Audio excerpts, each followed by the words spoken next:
Hey everyone. So, we've always thought about inheritance as this story that's written in our DNA, right? It's passed down from our parents, our grandparents, it's all in the genes. But what if I told you there's a second story? A whole other inheritance that's not in our genes at all, but is actually living inside our gut.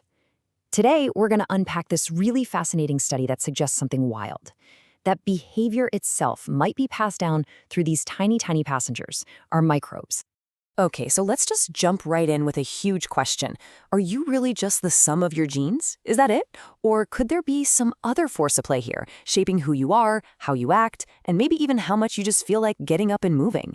And look, this isn't some philosophical debate. This is cutting-edge biology. So the research we're diving into today proposes a pretty radical idea. It suggests that the trillions of microbes in your gut, your microbiome, can act as a kind of vehicle for inheritance. They could be passing traits from one generation to the next, completely separate from the host's own DNA. I know, it's a wild concept. So let's see exactly how scientists decided to put this to the test. Our story really kicks off with a simple but super important question. Can a behavioral trait even be transferred through microbes alone? To figure that out, the researchers, they needed to find a really clear, measurable behavior to track. And they found what they were looking for in two genetically distinct lines of wild-derived mice. Just think of them as two different families, each with its own, very distinct personality. And the difference between these two groups? It was night and day. On one side, you've got the SAR mice from the USA. These guys were incredibly active, just constantly running around, exploring everything. And on the other side, you had the MANA mice from Brazil, who were way more chill, much more sedentary. The SAR mice traveled over 2.5 times farther than the MANA mice. That is a huge difference in behavior. So this right here led to the million-dollar question. Was this high-energy trait totally locked into the SAR mice's genes? Or could you kind of bottle it up and give it to a completely different mouse? The experiment they designed was just beautiful in its simplicity. They took gut microbes from both the superactive SAR mice and the low-activity MAN mice. Then, they transferred these two different microbe communities into a set of genetically identical mice, and these mice had been raised in a totally sterile, germ-free bubble. This way, you know that any difference you see in the new mice has to be coming from the microbes. And the results? Well, they provided the first major clue. The mice that got the microbes from the high-activity SAR donors, they became more active. And the ones that got microbes from the low-activity MAN donors, you guessed it, they became less active. The behavior was transferable. This was the proof of concept they needed. The microbiome, all on its own, can influence how much an animal moves. Okay, so with that first clue in their pocket, the scientists decided to try something even more ambitious. They weren't just going to transfer a behavior anymore. No, they were going to try and breed it, using only microbes. The goal here was to see if they could actively select for a specific behavioral trait, in this case, low activity, and then pass it down through multiple generations of microbiome transplants, all without changing a single gene in the host mice themselves. So here's how they did it. They started with a bunch of these germ-free mice and gave them all the same starter microbiome from a high-activity SAR mouse. Then they just repeated a cycle 4 times. In each round, they'd pick specific mice to be the donors, and then they'd transfer their gut microbes to a brand new group of identical germ-free mice. And here's the absolute key to the whole experiment. They had 2 groups. In what they called the selection line, they always chose the 2 least active mice from the group to be the donors for the next round. It's basically artificial selection, but for microbes. Meanwhile, in the control line, they just picked 2 mice totally at random to be the donors. And the results after 4 rounds? Wow. They were unmistakable. The mice in the control line, where the donors were just chosen randomly, well, they didn't really show any change in their activity levels. But, and this is the big one, in the selection line, where they consistently chose the calmest mice as donors, the overall activity level of the group dropped significantly. They had actually done it. They had bred a calmer behavior. This was a huge finding, but of course, it opened up a whole new mystery.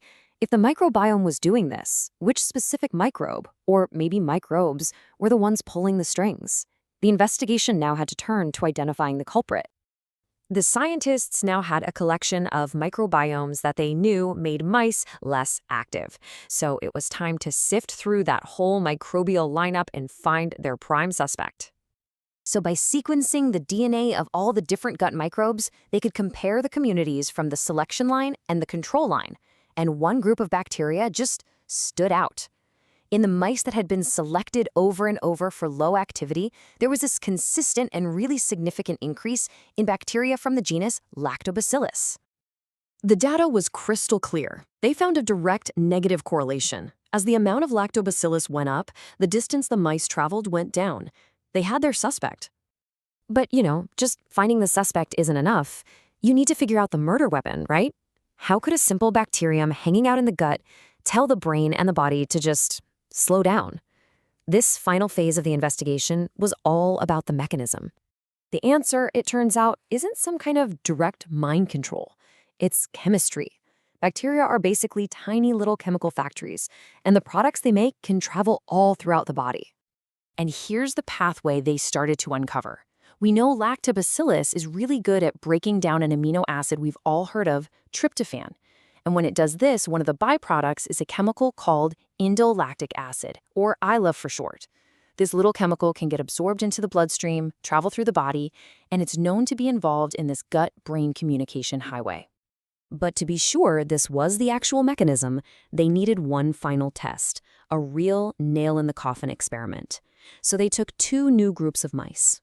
Group 1 was given a specific species, Lactobacillus johnsoni, directly.